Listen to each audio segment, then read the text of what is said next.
खून को खून लिखता हूँ, पानी नहीं लिखता, महलों की रक्कासा को रानी नहीं लिखता। काट दे कोई मेरी गर्दन, छीन ले ज़बा मेरी, कातिल को लिखता हूँ, कातिल कभी मसीहा नहीं लिखता। आज के इस जगह का नाम क्या है? फनहारा। फनहारा के इस बहुत ही इनकलाबी, जिसके बारे में बहुत कुछ सुन के रखा है, बहुत ही इनकलाबी सरजमीन, हिंदू और मुसलमानों की मोहब्बत की सरजमीन, गंगा जमनी तहजीब की प्रतीक, तालीम याफ्ता और समाजी सेवा करने वालों की सरजमीन में आज के इस इनकलाबी इंतखाबी जलसे के सदर, पार्टी के जिला इकाई के सदर जनाबे भाई नसीम अख्तर साहब, पार्लियामेंट में दो गरजते हुए शेरों में से एक, महाराष्ट्र में दलितों और मजलूमों की एक तवाना आवाज, और एमआईएम सिर्फ मुसलमानों की पार्टी है, इस झूठे इल्जाम को खत्म करके 22% मुस्लिम आबादी में दलितों और अग्री जाति के वोट से जीतने वाला कद्दावर नेता जनाबे भाई इम्तियाज जलील साहब, सांसद औरंगाबाद, इस मिट्टी की ललकार, इस मिट्टी की पुकार और बहुत ही सम्मानित नेता, हिंदू और मुसलमानों को एक साथ लेकर चलने वाले नेता, शिवहर के मान और सम्मान को आगे बढ़ाने के लिए प्रयासरत नेता, स्वर्गीय सीताराम बाबू के बहुत ही नेक संतान, आपके उम्मीदवार, इस मिट्टी का बेटा और शिवहर का नेता जनाबे भाई राणा रंजीत साहब, जो प्रत्याशी है आपके, पार्टी के बिहार इकाई के जनरल सेक्रेटरी जनाबे इंजीनियर आफ्ताब अहमद साहब, आज की महफिल की निजामत कर रहे जनाबे भाई समीउल हक साहब, आदरणीय उमाकांत साहब, उमाकांत तिवारी साहब, भाई जनाबे मनमोहन झा साहब, यूपी से आए हुए नौजवानों में इनकलाबी रूह फूंकने वाले नेता जनाबे भाई सलमान साहब, बिहार में नौजवानों को नया जोश और इनकलाबी जज्बा देने वाले लीडर, तुर्की ब तुर्की जवाब देने वाले लीडर अजीजी आदिल हसन एडवोकेट साहब, यूथ प्रेसिडेंट बिहार, बिहार के पार्लियामेंट्री बोर्ड के मेंबर जनाबे मौलाना अतर जावेद कासमी साहब, किशनगंज से तशरीफ फरमा जिला इकाई के अध्यक्ष भाई हैबर साहब, पार्टी के बहुत ही मेहनती कारकुन और अभी मधुबनी से इलेक्शन लड़ने वाले जवासाल, कर्मठ और ईमानदार कारकुन जनाबे भाई वकार सिद्दीकी साहब, और यहाँ पर मौजूद सभी सम्मानित नेतागण, भाइयों, अजीजों, नौजवानों, हिंदू मुस्लिम साथियों और मीडिया के ईमानदार बंधुओं, हम और आप इस वक्त बेकरारी से हमारी नजरें जनाबे इम्तियाज जलील साहब पर टिकी हुई हैं। हम उनको सुनना चाहते हैं।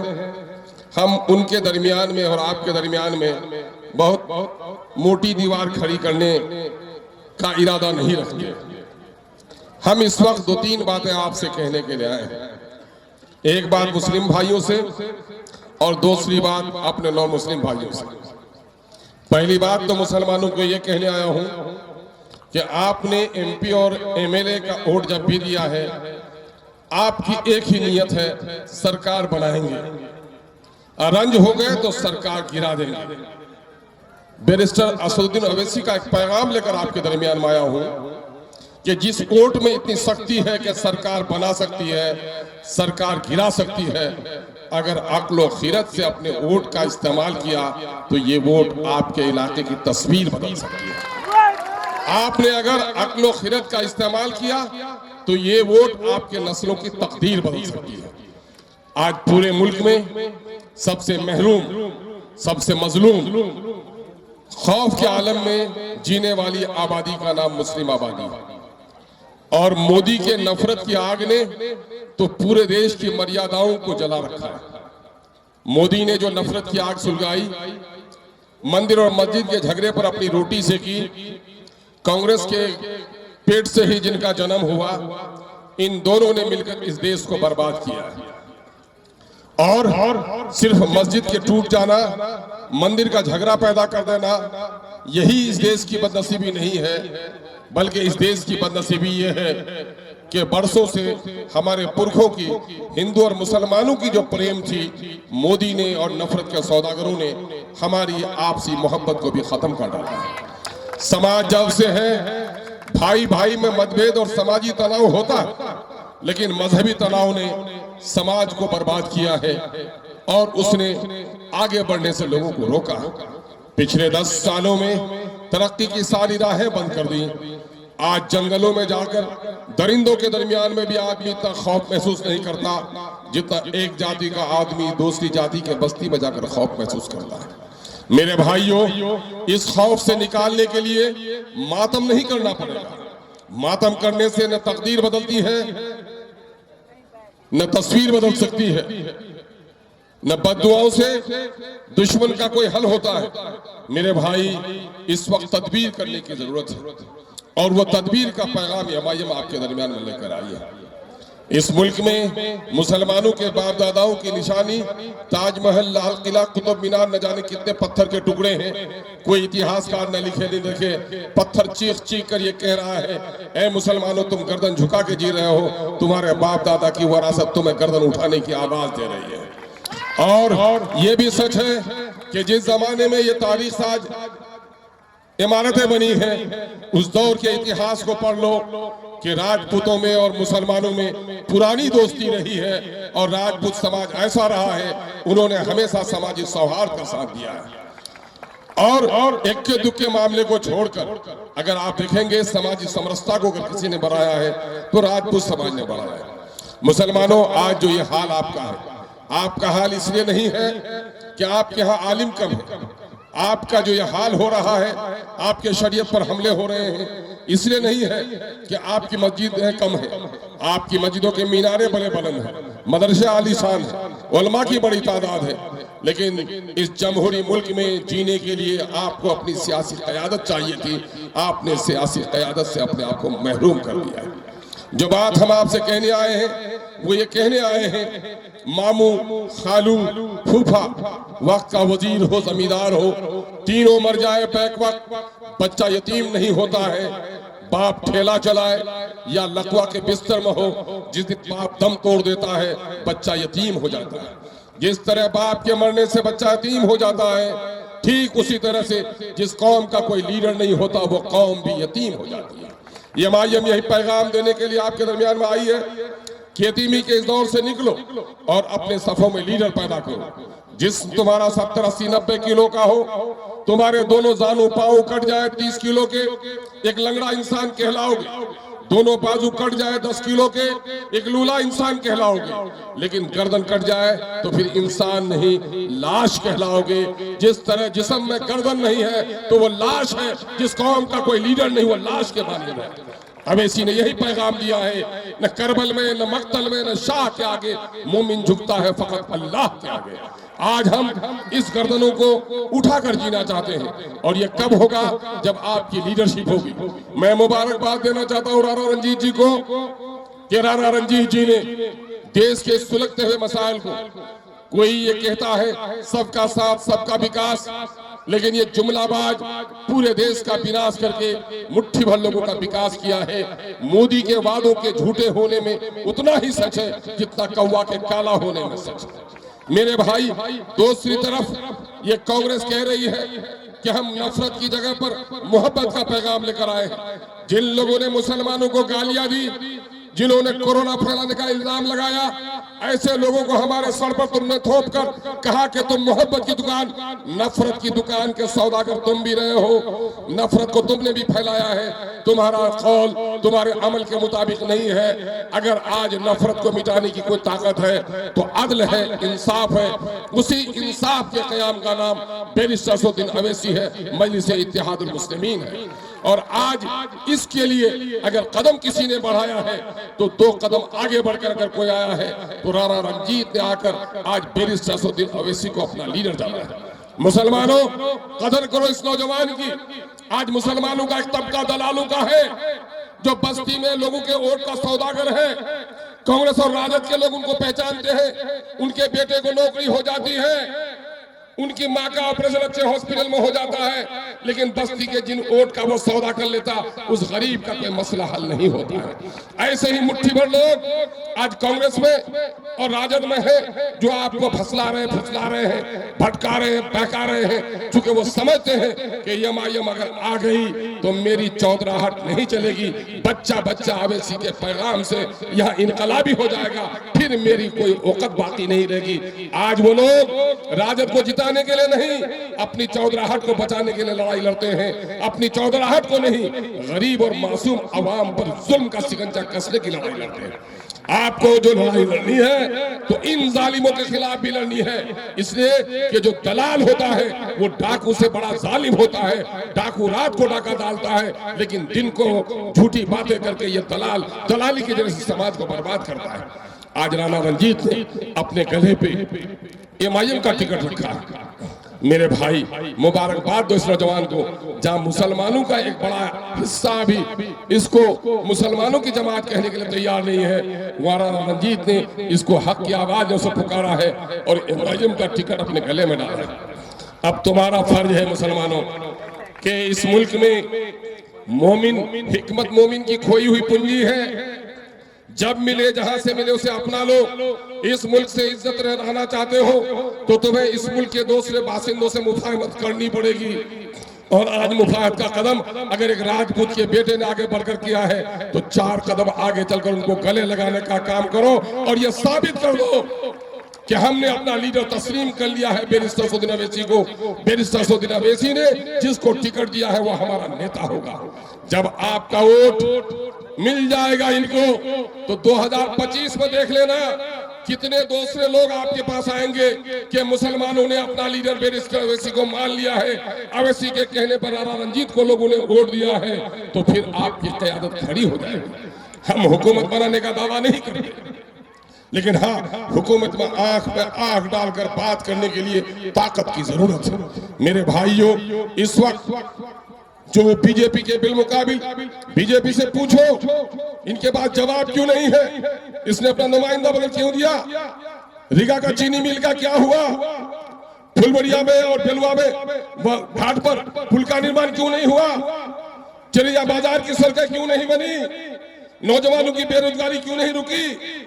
आज शिवहर के इस इलाके में हर महीने में कोई न कोई नौजवान दिल्ली में छत से गिरता है, उसकी लाश आती है और मां के अंतिम संस्कार में भी बेटा उसके साथ नहीं रह पाता है। एक बड़ी तादाद अभी खुर्शीद भाई है, एक बड़ी तादाद जो बम्बई में है, दिल्ली में है, वो सीमांचल के बाद अगर सबसे ज्यादा पलायन कहीं है तो वो इसी इलाके में है। इनका जवाब इनके पास नहीं है। इसलिए इन कांग्रेस के अलावा राजद जिन्होंने मिलकर एक लंबा शासन किया है, पूछो राजद के लोगों से कि तुम मुसलमानों के वोटों के हकदार कैसे हो गए हो?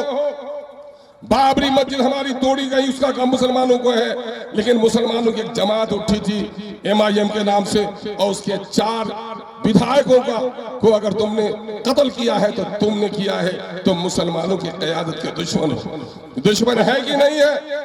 लालू जी का जमाना और था, लालू जी का जमाना था, स्टेज पर लालू जी भी बैठते थे, शहाबुद्दीन भी अंगड़ाई लेते थे, मोतीउर रहमान साहब भी बैठते थे, बारी सिद्दीकी भी बैठते थे, तस्लीमुद्दीन भी बैठते थे। लेकिन आज लालू जी का जो राजकुमार है वो राजकुमार कहता है अब मियाँ की हमको जरूरत नहीं है, हम तो A to Z का नेता हो गए हैं। लालू जी के राजद में और तेजस्वी के राजद में इस फर्क को मुसलमानों को महसूस करना पड़ेगा। लालू जी के जमाने में 8 आदमी को टिकट मिलता था और आज लालू जी बीमार है, उनकी समझ अपना काम नहीं करती। 22 टिकट राजद ने दिया। 22 टिकट में सुन लो 14% ज्यादा भाई है, 6% बीजेपी में चले गए, बचे 8%। 8% में से 9 टिकट और 18% मुसलमानों को सिर्फ 2 टिकट। गैरत अगर है तो गैरत की नजरों से उनके स्टेज में देखो, जो मुसलमानों को टिकट देने के लिए तैयार नहीं है। ऐसे राजद से इंसाफ की उम्मीद रखना फजूल है मेरे नौजवानों। यही नहीं बल्कि उड़न खटोला में अगर उड़ता है तो माइनॉरिटी के लीडर के बगैर उड़न खटोला नहीं उड़ता था राजद का। लेकिन आज कोई मुसलमान लीडर उसके उड़न खटोला में दिखता नहीं है। मुसलमानों, राजद ने तुमको किनारा कर दिया है। तुमको भी अगर गैरत है तो राजद को किनारा कर देना चाहिए। माँ दादी मर गई थी डॉक्टर की दवा से, चंद दिनों के बाद माँ बीमार पड़ी। बस्ती में कोई दूसरा डॉक्टर न था, मजबूरी में दवा उसी से लेनी पड़ी। लेकिन बस्ती में जब तीसरे दिन चौथे दिन एक दूसरा डॉक्टर आ गया तो दादी जिसकी दवा से मरी थी उसके यहाँ दवाई नहीं खरीदते। कल तक आपके पास रास्ता नहीं था, आज आपके पास रास्ता है और वो रास्ता एमआईएम का है। ये राजद, ये जदयू, ये कांग्रेस मुसलमानों की मजबूरी की पार्टी थी। अगर आपको इंसाफ दिलाने वाली कोई जमात है तो एमआईएम है। और एमआईएम सिर्फ मुसलमानों की नहीं, दलितों की, मजलूमों की, शोषितों की, वंचितों की एक मजबूत और तवाना आवाज है। और बिहार में एक नया समीकरण तैयार हो रहा है।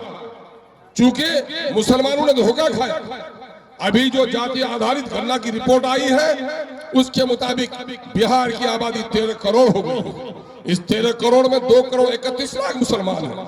सरकारी नौकरी 20,49,000 है, उसमें मुसलमानों की नौकरी की हिस्सेदारी 3,68,000 होती है। गौर करो मुस्लिम नौजवानों, 3,68,000 में सिर्फ 1,73,000 नौकरी दी गई। नीतीश कुमार ने अपनी बिरादरी को, जिनकी आबादी 37 लाख, नौकरी में हिस्सेदारी 58,000, उसने 1,18,000 नौकरी को दिलवाया अपनी बिरादरी को। और तुम्हारी नौकरी में हिस्सेदारी होती 3,68,000। 3,68,000 तुमको नहीं बल्कि 1,73,000 नौकरी देकर तुम्हें 1,95,000 नौकरी से वंचित रखा। और जिसने वंचित रखा, सरकारी पॉलिसी को जमीन में उतारने का काम अगर कोई करता है वो सरकारी कर्मी करता है। आज अगर 2 लाख सरकारी कर्मी होता तो मुसलमानों की दुर्गत नहीं होती। दारोगा तुम्हारा नहीं होता, हवलदार होता। तुम्हारे कमर में रस्सी लगाने से दारोगा घबराता। ब्लॉक में तुम जाते, अगर तुम्हारा नाजिर नहीं होता तो किरानी तुम्हारा होता, तुम्हारी फाइल आगे बढ़ जाती। आज अगर किसी ने तुम्हारा शोषण किया है, दोहन किया है, तो बीजेपी तो तुम्हारे नाम का दुश्मन है, तुम्हारी शरीयत का दुश्मन है, तुम्हारे ईमान का दुश्मन है। लेकिन जो लोग बीजेपी का खौफ दिलाकर तुमसे वोट ले रहे हैं नौजवानों, वो भी तुम्हारा हमदर्द नहीं है। इन जालिमों के खिलाफ उठना पड़ेगा। और आज शक्ति भी, सुख भी, शांति भी भक्तों के गीत में है, इस देश के वासियों की मुक्ति प्रीत में है। हम जिस पैगाम लेकर आपके दरमियान में आए हैं, हम आपको ये कहने के लिए आए हैं, इस संसार का ईश्वर ही एक नहीं है, हम सब एक ही माँ बाप के संतान हैं। माँ अपने सब बच्चे से प्यार करती है, लेकिन माँ कमजोर बच्चे का ज्यादा ख्याल रखती है। आज मुसलमान और दलित इस समाज में कमजोर है और उस कमजोरों को इंसाफ दिलाने में राजपूत समाज ने हमेशा अपनी अगुवाई की है। आज हम आपसे कहने के लिए आए हैं, ये मौका बड़ा गनीमत है मुसलमानों। तारीख की नजरों ने वो दौर भी देखा है, लम्हों ने खता की है, सदियों ने सजा पाई। अगर आज आपने पार्लियामेंट्री इलेक्शन में अपना एक वोट देकर रंजीत जी को कामयाब कर दिया तो बिहार में नई तारीख बनेगी। आप अपनी जमात का सबूत दो। ताकत भीड़ में नहीं है, ताकत जमात में है। मैं अक्सर मिसालों से समझाता हूँ, 10,000 ईंट एक जगह रखी गई है, शाम धूप है और साए में बैठे हो, लेकिन आंधी आती है तो उठकर भाग जाते हो, चूंकि डर है कि ईंट की ढेर गिर न पड़े। लेकिन वहीं मंदिर की दीवार है या ईदगाह की दीवार है, सिर्फ 2,000 ईंट से एक दीवार खड़ी हुई है, वहां दुबक कर बैठ जाते हो, आंधी गुजर जाती है और तूफानों का मुकाबला कर लेते हो। वो 10,000 20,000 ईंट से तुम भाग गए थे क्योंकि भीड़ थी, और यहाँ 2,000 की दीवार खड़ी है। वो जमात की ताकत जमात में है, ताकत भीड़ में नहीं है। आओ मिलकर ये तय करो कि हम इत्तेहाद का मुजाहरा करेंगे, अपना एक एक वोट हम भाई जनाब रंजीत को देंगे। 1970 की बात है।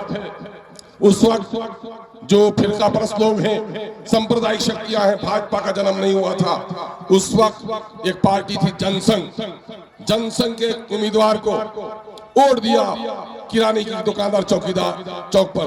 उसके पड़ोसी ने पूछा किसको वोट दिया? कहा कि भाई जनसंघ को वोट दिया, अपनी पार्टी को। कहा कि जीतेगा तुम्हारा नेता? कहा नहीं जीतेगा, 1000-1200 वोट आता था उस जमाने में। तो कहा क्यों वोट डाला? तो उसने कहा कि तुम गड्ढे में वोट डाल के आ गए। उस दुकानदार ने क्या जवाब दिया सुनो, कि भाई साहब गड्ढा है तो हर साल गड्ढे में 2-4 टोकरी मिट्टी देंगे तभी तो गड्ढा बढ़ेगा। 1970 में जो गड्ढा था 2014 में वो हमारा पहाड़ बन गया। अब मोदी बगैर किसी के सहारे का प्रधानमंत्री बन गया। मुसलमानों, अपनी खाई और खाई मत करो। ये सोच लो कि हम सरकार बनाते रहे, मेरे बाप दादा सरकार गिराते रहे। हम अपनी तकदीर को बदलेंगे, अपनी नस्लों की तस्वीर को बदलेंगे। इस मुल्क में नफरत को मिटाने के लिए मुसलमानों के साथ अगर राजपूत आ जाए, दलित आ जाए, यकीन जानो जिस दिन धरना देकर बैठ जाओगे थाने में, सिर्फ मुसलमान धरना देकर बैठोगे, एक तरफा कार्रवाई होगी।